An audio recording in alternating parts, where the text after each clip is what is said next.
then it's time for the so-called Negro leaders to submerge all of our trivial, minor differences in order to seek a common solution to a common problem posed by a common enemy to our people by forming a united black front.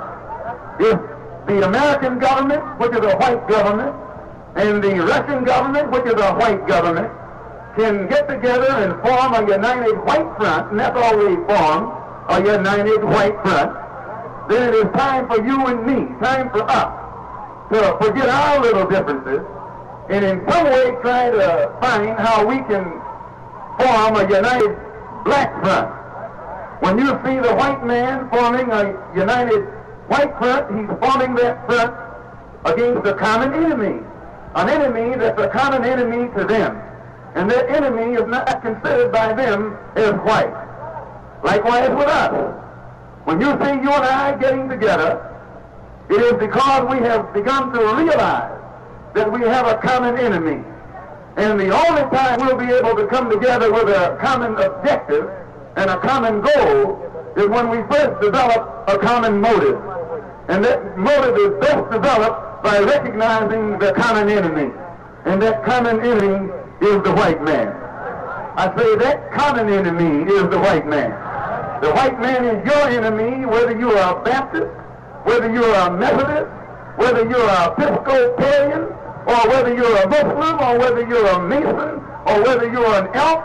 If you find yourself running into opposition when you're looking for freedom, justice, and equality, or some kind of right, you have to agree always the one who opposes your right is the white man. Some old blue-eyed, blonde-haired, bad-smelling white man.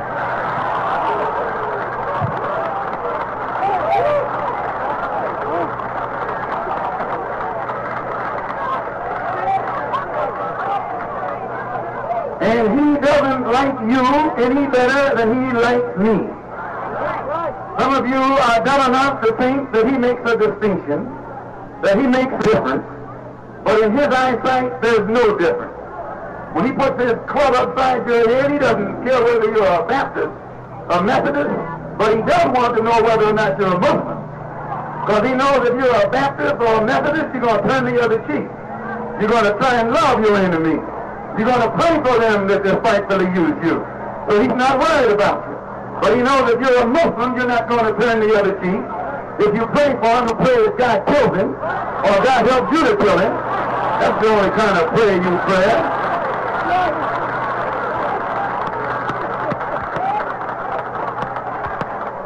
So since you and I can realize we're all in the same boat, catching the same hell from the same man, it's time for you and me to unite, to get together and get this big white ink off our back. You got a bad habit. You're hooked and don't know it. You got what's known as white disease. You think you can't get along without the white man. You get some clothes without the white man. You think you can't get a house without the white man. You think you can't even get a job without the white man. You're worse than a man who thinks he can't get along without heroin. You're worse than the man who thinks he can't get along without morphine. You're worse than the junkie. You're in worse shape than the junkie because the junkie only has a little monkey on his back and you're running around with a big white ink named Uncle Sam on your back.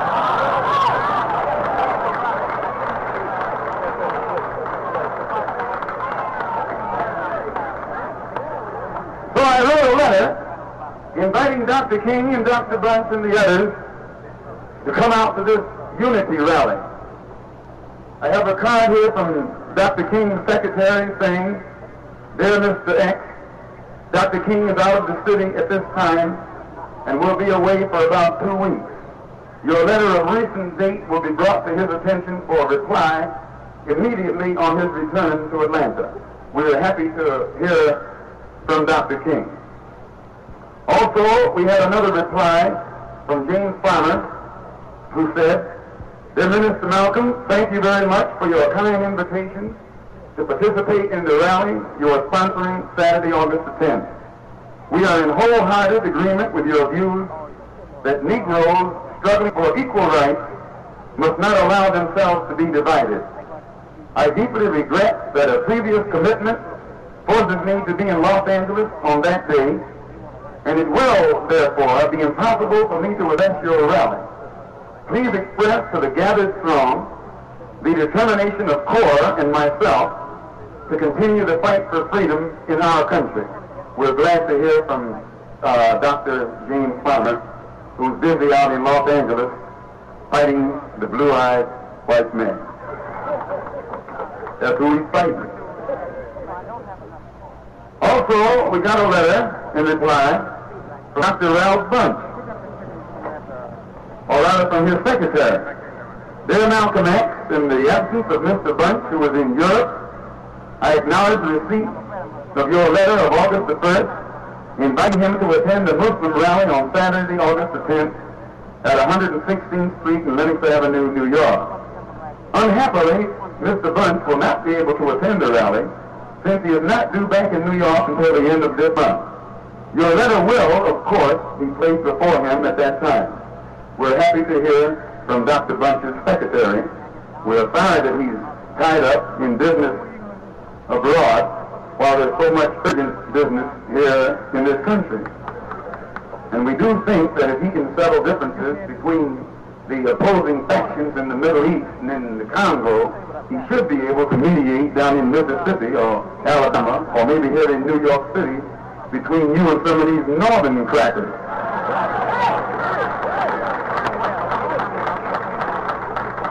We also sent a letter to Whitney M. Young, the executive director of the Urban League, who said, Dear Minister Malcolm, I appreciate very much your invitation to speak at your rally on Saturday, August the 10th, as well as the general spirit of your remarks, urging the need for cooperation where possible.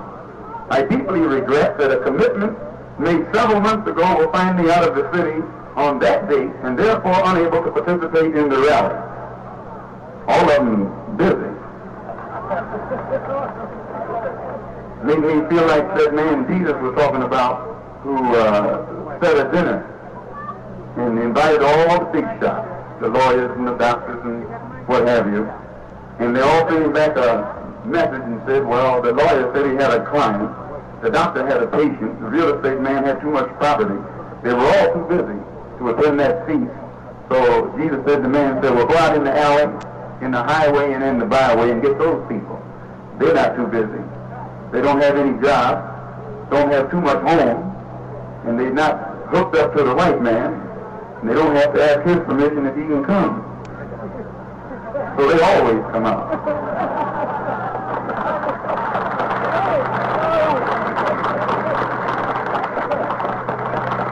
Another letter from James Foreman of SNCC. SNCC is one of the more recently formed civil rights organizations. Dear Malcolm X, thank you for your invitation to attend the rally in New York, August the 10th. Unfortunately, I will be on the West Coast. Couldn't still be in the country and be any farther away than the West Coast. Unfortunately, I will be on the West Coast and will not be able to be present. I would like to have a representative present from SNCC and will forward your invitation to Cortland Cox, a member of our staff who is in New York working on the Washington March. You can expect to hear from him. I share your concern for the possible explosion of the present racial crisis. Thank you for this effort at working toward a constructive handling of the tensions. James Foreman, Executive Secretary of the Student Nonviolent Coordinating Committee. This is a very nice letter from him, and I thank him for taking the time to write, and he did, or at least his representative was supposed to be here today. If he's not here, he will be here. Also, a telegram, well, I'll read you this letter first, from our brother, Roy Wilkins. He wrote the longest letter, and it's a good letter. Dear Minister Malcolm X, I acknowledge your courteous letter of August the 1st with its kind invitation to me to speak at an outdoor rally on Saturday, August 10th, and to give an analysis of the present race problem and the solutions proposed by my organization. I regret that I will not be able to be present because of a commitment on the West Coast for that weekend. All of us here are so occupied with the campaign for the enactment of civil rights legislation in Congress and with the August 28th March in Washington, D.C., that I find no staff member available to respond to your invitation. It is my feeling that the NAACP analysis of the race problem is very well known, and the solution urged by it is also well known, having been publicized continuously for many, many years. I note and appreciate your assurance that this will be a rally for the statement of views and not one for debating, arguing, criticizing, or condemning, and that you as moderator guarantee order and courtesy for all speakers. I repeat that I appreciate this assurance, and in return I wish to state that I have never been apprehensive about appearing at a meeting sponsored by the Muslims. Now, I think this is good for Roy Wilkins to say this. I repeat, I wish to state that I have never been apprehensive about appearing at a meeting sponsored by the Muslims, for in all my contacts with you and your followers, I have met only courtesy and consideration. This is Roy Wilkins. I am afraid I cannot say the same for some outdoor rallies held in New York City, in Holland, and elsewhere, in which the Muslims were not the sponsors and not responsible for order. It happens that my schedule of out-of-town trips is so heavy throughout the year that I have not been able to be present at Muslim-sponsored rallies, but I wish to assure you that my absence is in no sense due to any fear that the host Muslims will be anything except fair and hospitable. Very sincerely yours, Roy Wilkins. That's Brother Roy.